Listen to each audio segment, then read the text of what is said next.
Hello बच्चों। तो partial differentiation का एक और हमारे पास इंपॉर्टेंट क्वेश्चन है। देखिए क्या है, इफ़ एक्स की पावर एक्स इंटू वाई की पावर वाई इंटू जेड की power Z is equal to C. ठीक है, और क्या दे रखा है, X is equal to Y is equal to Z. और हमें प्रूफ क्या करना है, del two Z upon del X dot del Y is equal to minus one upon X log E X. ठीक है, अब इस क्वेश्चन को हम लोग सॉल्व करते हैं।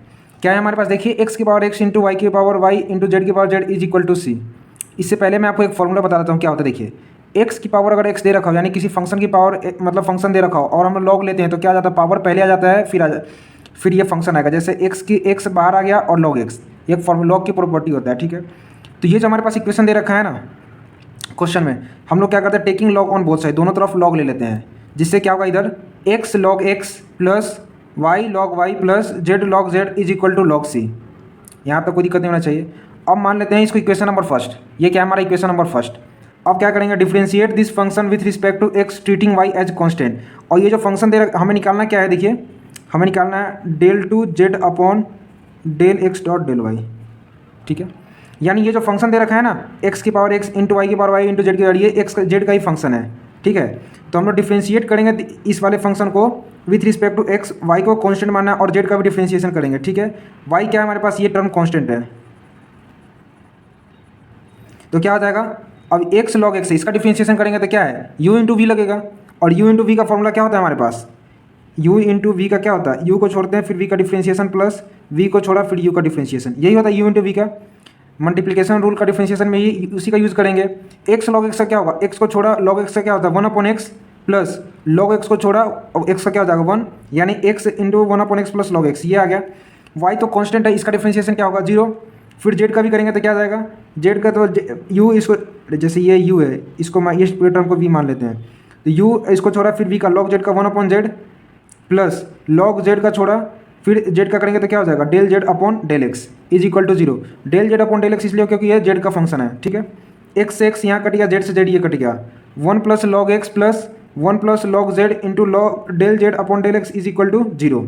यहाँ से हमें इसकी वैल्यू निकल जाएगा minus one plus log x upon में वन प्लस लॉग जेड, क्योंकि इधर इसके मल्टीप्लाई में था तो ये इधर आ गया। हमारे पास किसकी वैल्यू निकल गया है, del Z upon del X. Again differentiate this function with respect to Y treating X as constant, जो हमारा इक्वेशन नंबर फर्स्ट था उसको फिर से डिफरेंशिएट करना है विथ रिस्पेक्ट टू वाई। अब हमें एक्स को कांस्टेंट मानना है, पहले हम लोग वाई को कांस्टेंट माने थे, अब हमें एक्स को कांस्टेंट मानना है। ठीक है, तो X log X plus Y log Y plus Z log Z is equal to log C. ये अब हमें एक्स को कांस्टेंट मानना है, तो एक्स का तो ये टर्म पूरा जीरो हो जाएगा, प्लस वाई को छोड़ा इसमें भी यू इंटू वी लगाएंगे, यू इंटू वी, वाई को छोड़ा लॉग वाई का one upon Y plus log Y को छोड़ दिया वाई का फिर वन प्लस जेड को छोड़ा लॉग जेड का one upon Z plus log Z, और फिर जेड का क्या करेंगे, del Z upon del Y is equal to zero, क्योंकि लॉग से लॉग इसका तो जीरो हो जाएगा ना डिफरेंशिएशन। क्या वैल्यू आएगा, वाई से वाई कैंसिल, जेड से Z cancel, one plus log Y plus one plus log Z into del Z upon del Y is equal to zero.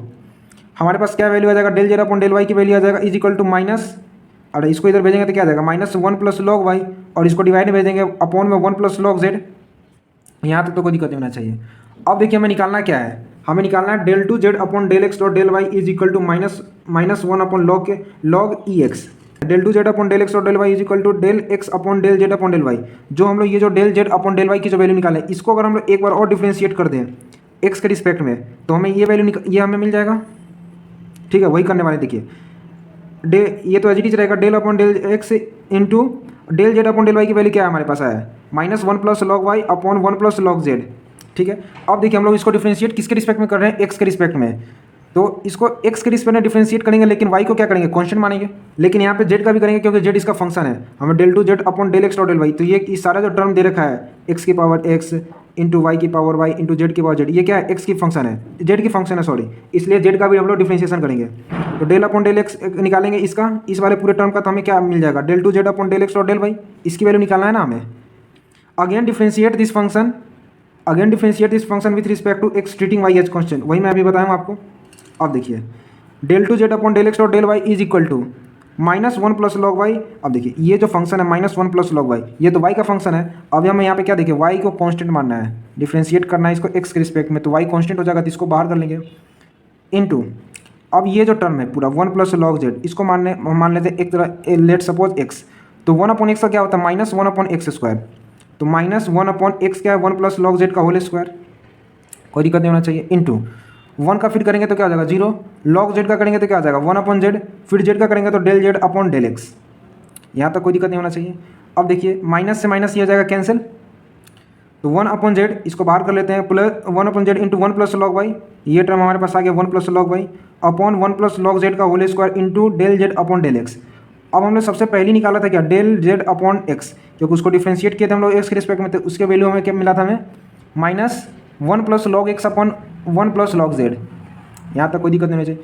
तो इसकी वैल्यू अगर हम लोग इसके जगह पर लिख सकते हैं, बिल्कुल लिख सकते हैं, वही लिखने वाले। देखिए del 2 z upon del x dot del y is equal to 1/z into 1 plus log Y upon 1 plus log Z का होल स्क्वायर, ये तो टर्म एज इट इज रहेगा, इंटू इसकी वैल्यू क्या है -1 plus log x upon 1 plus log Z.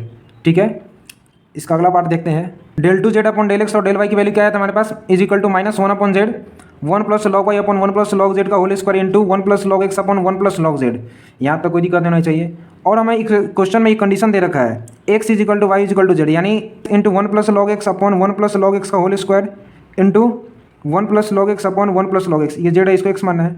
अब इससे ये कैंसिल हो गया, इससे एक बार ये कैंसिल हो गया, हमारे पास क्या वैल्यू है, is equal to -1 upon x upon 1 plus log x. अब ये जो टर्म इसको हम लोग क्या लिख सकते हैं, 1 अपॉन एक्स तो एज इट इज रहेगा, और लॉग 1 प्लस लॉग एक्स क्या लिख सकते हैं, लॉग ई एक्स। हमें इसी को प्रूफ करना था, हेंस प्रूफ। उम्मीद करता हूँ कि क्वेश्चन आपको समझ में आ गया होगा। मिलते हैं आपसे अगले वीडियो, तब तक के लिए धन्यवाद।